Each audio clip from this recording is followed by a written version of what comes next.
Hello, everybody. Scott Golden here with the Superstars of Wrestling Review series. This time for the 19th of June,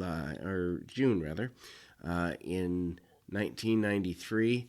Notable things on this episode. There are a few. Yokozuna with Mr. Fuji issues an open challenge to a body slam challenge on the USS Intrepid on July 4th, which is not too far away.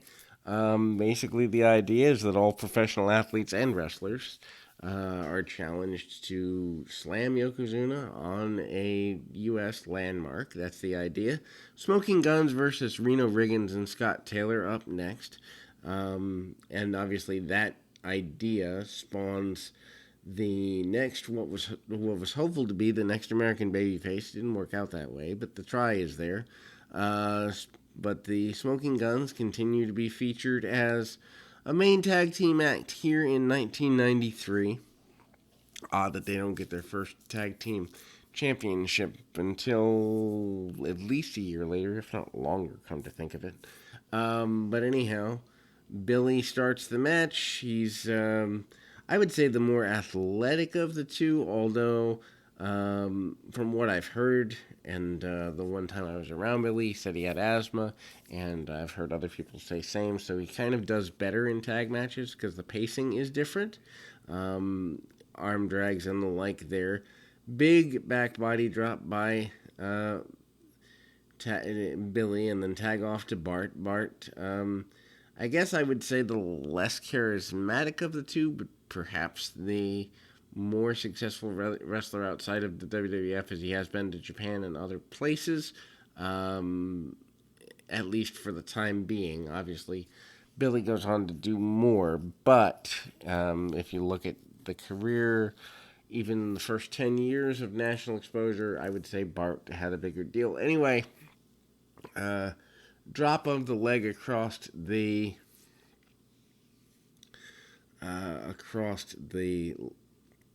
chest of the opponents, and then a tag off once again.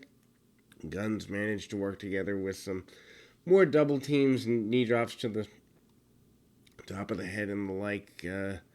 And then we see Bart with Billy with the power slam, tag off to Bart. Bart manages to come in, and they hit their finish, which at the time was still kind of a cradle powerbomb combination, is what it amounts to, or cradle pile driver combination.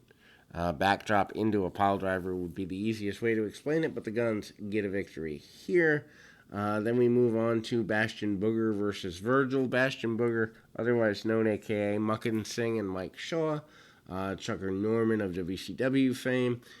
He doesn't last very long here. He might be here for a year, maybe less, but he is an interesting run, and Virgil manages to sneak a victory out over him, but we'll run through that match really quickly here because it's not anything to write home about.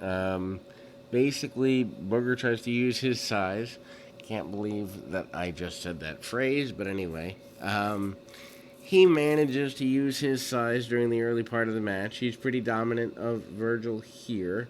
Uses body slams, tries to get covers, can't get covers. For a big man, he Muckin Singh / Bastion Booger does move pretty well. Several slams, can't get the job done on finishing the guy off, though. Then we see reverse chinlock, which slips into a choke. Virgil makes his way back to his feet, manages to try and brawl. We get a crucifix attempt, 1, 2, and 3. Oddly enough, it almost looks like Booger can't get up. That's how they play it. Money Inc. discusses the tag team division, discusses being fighting champions, not liking to have to eventually fight the Steiners. Manages having beaten Hogan and Beefcake, manages to talk about being fighting champions, but definitely there's a beg off of the Steiners concept. Tatanka up next against Mike Bell. Bell is at this point, perennial enhancement talent around the area. Tatanka, as mentioned, still undefeated, coming in late 91, early 92, something like that. Clothesline of Bell over the top rope, and Tatanka follows him out, brings him back in the hard way with a vertical suplex outside to inside. And Tatanka certainly manages to show himself well there. Several attempted punches and the like, and Tatanka's had enough. Tatanka manages to fire back with chops, and then the Samoan drop for the victory. They are selling foam tomahawks to fans. Narcissist Lex Luger and Phil Apollo is up next. Luger, again, less than a month away here from being a babyface, but still full on heel here. Actually, don't really see it coming, especially using the mirror and such right before. Side headlocks, tries to. The enhancement talent tries to beg him off. Apollo tries to beg him off, doesn't really happen. And then Luger headlock takeovers. Luger does more posing than normal even here. So Lex Luger has not lost his lack of charm. Momentary flurry from the enhancement talent of a few offensive moves, punches and kicks and the like. Doesn't go very far though. Luger manages to hit the power slam, then a running kick to the ribs, among other things. Luger manages to stay on him using the illegal shin pad, or I'm sorry, elbow weapon, for lack of better terminology. Mr. Hughes admires that he has stole The Undertaker's urn and wants us all to admire same in a quick 30-second promo. Another rap from Men on a Mission introducing themselves as Mabel and Mo. Adam Bomb here, once again, with the man that would become Raven against Jerry Seavey. Of course, the man that would become Raven at this point, known as Johnny Polo. And obviously a major deal there. Actually, before we get there, we go to a Joey Tempest and Crush match. I inverted things in my notes. So, Crush, not successful at the King of the Ring, winning the Intercontinental Championship. Still loved by the fans, however, here in 1993. That doesn't stop until closer to the end of the year. His heel turn doesn't come until the last few months of the year. Enhancement talent tries to slam him. That doesn't go very well for Mr. Enhancement Guy. A big military press by Crush. Crush dominant in this encounter for the next little while. Inverted tilt-a-whirl backbreaker by Crush. Then he does the cranium crunch, and we are done. Then we move on to the Adam Bomb match that I was mentioning before.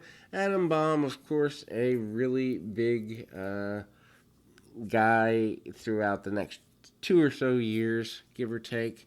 Then goes into hiding for a little bit, then comes up in WCW as Wrath and does well there for a bit. Anyway, Adam Bomb with the goggles, the idea is that he's from 3 Mile Island. Yes, I know, goofy. Anyway, he is in amazing shape here regardless. Manages to, hit some things around. Pretty dominant. Tosses his opponent across the ring with a Beal that is very massive looking, and that goes according to the way he wants. Big clothesline out of nowhere, and then we see going at it pretty aggressively. Top rope clothesline by Bomb, or actually back elbow. Not a clothesline. Sometimes he does a clothesline, but this one was top rope back elbow. Great agility, though, from the big man. Guy almost 300 pounds on a top rope. Thing to take note of. Inverted vertical suplex, and then a power bomb across the top, or right in the middle of the ring. Then we do face-to-face with Luna and Sherry. Sherry basically says she'll get Luna anytime, any place, anywhere. Luna says that she is one of the most beautiful women in the area. And they kind of tease them going at it at a local house show, although they don't say where because these are nondescript promos. Bastion Booger says he wants his chance to win back, and they are scheduled for a rematch next week as we close this edition of Superstars. We'll be back with more right after this.